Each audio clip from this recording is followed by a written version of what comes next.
This video from Material Science 410, where we'll look at some examples of some technical memos and highlight some of the important kind of technical writing strategies that have been applied to the memo.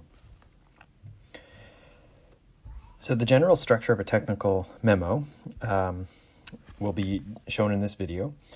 We must first consider some general kind of thoughts here on technical memos. Typically, the technical memo will be prescribed or set by the company or the government or the agency. That is the work environment in which you or a colleague would sort of reside. Okay, so in that regard, there's no universal template for technical memos, and you have to be prepared to shift and kind of adapt depending on your environment there for reporting in the form of a technical memo. Okay, so with that sort of in mind, we'll take a look at some general examples and themes and sort of comments that we make here will be generally applicable to most memos, and we'll look for that in any technical memos that you use for Material Science 410. So on that note, you'll see that we'll provide a technical memo template on your Canvas course site. And this will include the basic components found in most technical memos. And you're encouraged to use this template when writing your reports. Okay, so here's one that we'll look at. For example, it's in the sort of domain of aerospace. You can see that it's provided by a company called Alltech Aerospace. And they're looking at the evaluation of a dimmer-driven sort of circuit and evaluating things like efficiency, lamp life, reliability, and the manufacturing costs. And we'll ultimately speak to some of the conclusions and recommendations at the end of the memo. You can see here that some nice kind of graphs are included and some nice short and kind of concise paragraphs for the body are included. And we have a nice short conclusions paragraph with references here. Okay, so again, the template that's provided to you on Canvas has this general sort of structure, and as a very broad overview, you'll see that the template that we're recommending has an abstract section, a body section, and a conclusion section. So an A, B, C type format for the technical memo. Okay, so let's dig a little deeper into the sort of overall structure here to better ready ourselves for writing our own technical reports for Material Science 410. So here we are looking at the first page. You'll notice that there's some nice general structures speaking to the date, the ultimate recipient. This could be your boss or to an outside contractor involved with your kind of employment. This would be the lab tech or engineer or material scientist.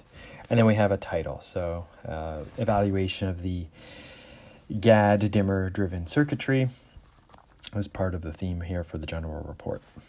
Okay, so now that we know that there's an ABC type structure to the overall memo, let's look at the A component, the abstract. So we see that the abstract will include a purpose or goal statement. Okay, so the purpose and the goals of the investigation will be clearly listed as a main item of the abstract. Okay, so here's our abstract section, our first paragraph below the subject line, and we're going to look for a purpose or goals statement there.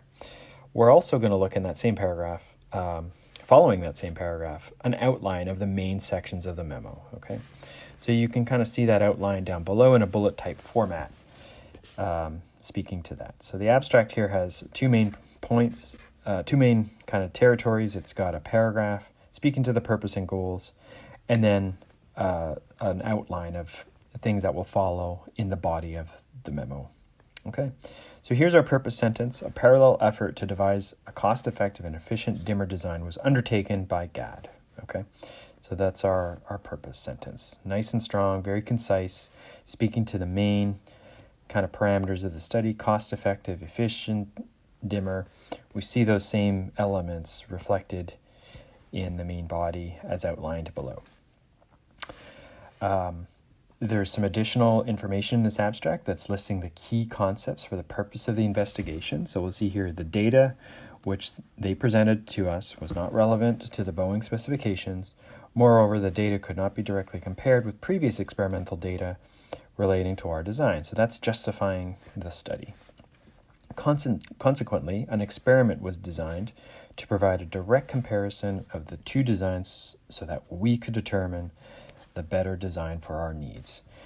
A nice justification for the purpose of this experiment and ultimately the report. Okay, and then we see the outline below.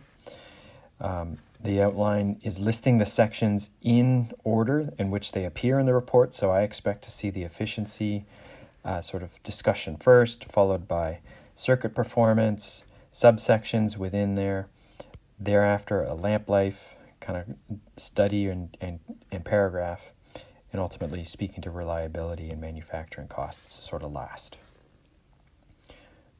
Okay, very good. So again, there's our nice outline of the body of the memo.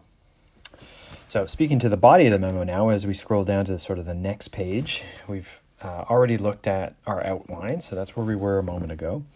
And what we expect to see in the body here is something that presents evidence in a tactical manner and is descriptive, providing descriptive statements to logically support any technical argument that's presented. Okay. So to help do this, and we'll look for that in our efficiency paragraph in a moment below, we will also provide figures, plots, tables, any kind of schematics for the preparation of chemicals or materials or devices. All this should be incorporated into the body and referred to strategically in our paragraphs to back that technical argument, okay? And so as a general statement here for how we speak to data, we're going to use ACS recommended unit abbreviations. So you'll have to look externally for that resource to make sure that the units you choose to list in your paragraphs are in an ACS format. We'll use that for Material Science 410. Again, in your work environment, you may shift to other appropriate abbreviations for units or even non-metric type units per the requirements of your future kind of career environment. Okay, so looking forward here, you can see here that we saw, again, in the outline, we'd expect the efficiency sort of paragraph to be first, and I'm seeing that as the first body paragraph here. We have a nice paragraph speaking to the sort of main descriptive statements of the study on the efficiency of this device. And ultimately, the strongest statement here is towards the end of the paragraph to kind of leave the reader with a takeaway. And here we can read this. The power dissipated in the circuit is not that important since most of the power of the lamp is reflected back to the LRU unit.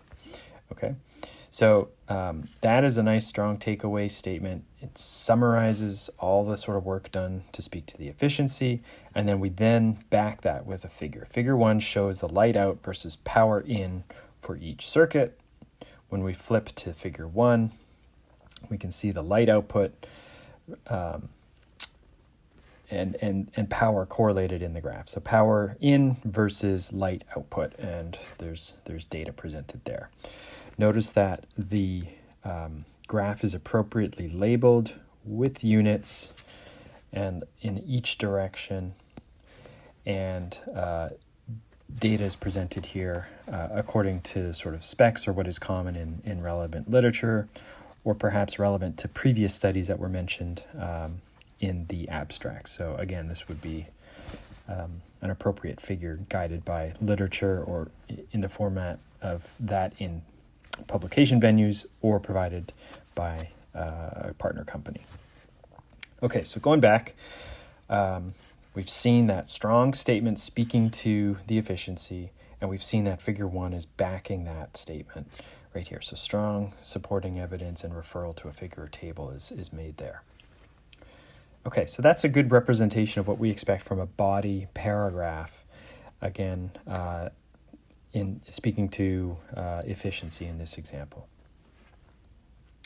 Okay, You can see here that we're going to then see very similar kind of format and strategy made for other points in the body. So circuit performance, lamp life, reliability, manufacturing costs.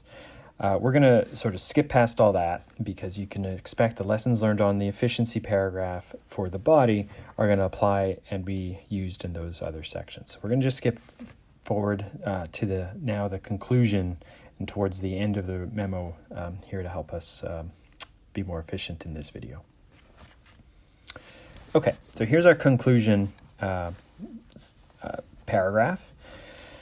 We see here the overall conclusion regarding the preferred circuit is very much dependent on the final application of the unit being designed. In most applications, however, the life of the lamp is critical to the overall MTBF of the equipment, and I therefore recommend that the resonant driver approach be used. Nice strong statement there and a recommendation. Nice concluding kind of sentence right there. While the cost and simplicity of the flyback design are beneficial, those factors are outweighed by the expected disadvantage of limited lamp life. Okay, so again, a nice strong concluding statement there towards the end as well, speaking to a balance in the sort of operation of this ultimate device. Okay, so nice strong summary statements here. Yes, highlighted a few here, and a recommendation has been made in the middle. Okay, so this is a nice conclusion section here for the ABC format for this memo. Okay, we'll also note that they provided references at the end, which is typical. The reference format here is different than what we expect for ACS format. So again, our environment, Material Science 410, we're going to use the ACS style and format for references. And so I invite you to kind of reach out to me or consult relevant resources there on Canvas to help you with that. And make sure that you're listing your references correctly. In this memo, they've gone to a different standardized formatting here for the references, and that's a good example of how one has to sort of respond and shift to fit as per the norm of a new work environment. Okay, so just to wrap up here, the conclusions is typically going to include summary statements of the findings and future recommendations. We've seen that by example, and we've seen our references here in ACS format. Okay, so that was one technical memo. We'll just briefly leaf through another one where we'll highlight a couple of additional kind of sections that could be included. So for some memos where there's a focus on new materials or chemicals or devices, we must include some additional content. So that content would be paragraphs, schematics, and or figures in the body section that are going to be dedicated to how the new material, the new chemical, or the new device has been prepared. Okay, so we have to have some preparation section included. Okay, that could be very early in the body of the memo. So here's sort of an example where the preparation of aspirin, the main sort of preparation sections. Okay, so this is in the body. Okay, so clearly the abstract is not shown here. In the body, we have the main reaction with a nice schematic showing us how aspirin has been made. We have some relevant information such as melt point, molecular weight, other chemical specific information listed for all the chemicals involved in this transformation, and some of the salient kind of quantified calculations here to show us what's happening. And we've listed a side reaction that is known and something to manage in the preparation of this aspirin material. Okay, so there we see some additional kind of content that would be provided when we prepare a new material. And for some of our labs in Material Science 410, we'll have to include this type of section in our memo. Okay, there's also even a scheme here dedicated to the sort of separation or the purification. So a lot of detail here helping show the methods ultimately in a diagrammatic sense on how to ultimately isolate the pure compound as aspirin down below.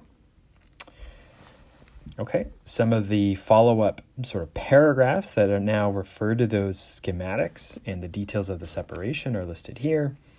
So we see the important sort of following point here is that we're going to see quantitative aspects here, quantitative. So we want numericals. We want to be as specific to our results here as possible. And we want to put this in context of literature often. So if this wasn't the first time we're preparing aspirin, we would like to kind of compare quantitatively to other literature for the prep of aspirin. Okay, so here in the procedure, they show some of the quantification of what was done to prepare the aspirin material, a nice paragraph that's in the form of an experimental paragraph describing all the details of what was done to prepare the material, and some quantifiable kind of measurements here for what was isolated along the way throughout that isolation procedure in the previous schematic. And ultimately nice kind of quantifiable percent yield information speaking to the overall success of the preparation method. Okay. Good. So that might be an additional sort of section to include if your labs prepare new material or a new device, and you may need to kind of bring in themes that we've seen here in this example for aspirin into your technical memos. Okay, some additional details here for some of that are also shown, and so we'll just oversee that. You can pause the video and read this if you want to sort of see the general format listed here. Okay, so with that, hopefully you have a better snapshot of what we expect in a technical memo. We've seen that we have some specifics that we expect for Material Science 410. Generally, those will also be found in an industrial type memo out there in your future career, but you may need to shift and respond to other kind of formats that are typical for that work environment.